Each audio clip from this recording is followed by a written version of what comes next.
Voici sa parole pour aujourd'hui. Mardi 27 septembre. Éprouvez-vous de la joie à donner? Heureux ceux qui ont faim et soif de justice, car ils seront rassasiés.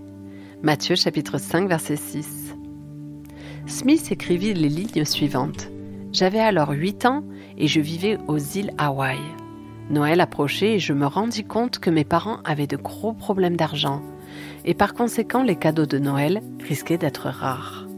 Mes parents nous rassemblèrent, mes 6 frères et sœurs et moi-même, pour nous demander de ne choisir qu'un cadeau cette année-là, car ils ne pouvaient pas en acheter plusieurs. Smith aimait particulièrement les pommes.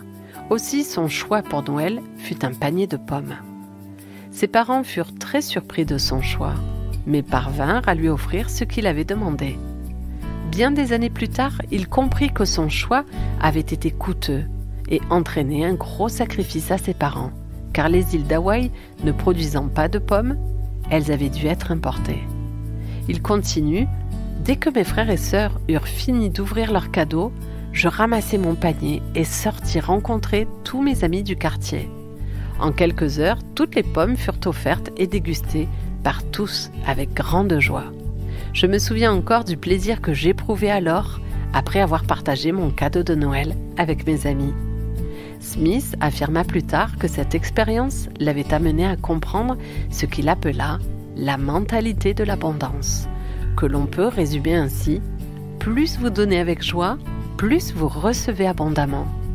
Paul l'explique ainsi: que chacun donne, sans tristesse ni contrainte, car Dieu aime celui qui donne avec joie. 2 Corinthiens 9, versets 6 et 7. Mais demanderez-vous, pourquoi donner? N'avez-vous pas déjà beaucoup reçu des mains de Dieu? Jésus n'a-t-il pas donné sa vie pour que vous soyez sauvés? Joe McKeever a dit: vous êtes libre de ne rien donner, seulement si vous n'avez jamais rien reçu. Jésus remarqua le don d'une pauvre veuve. Il remarquera aussi votre générosité si vous donnez avec joie.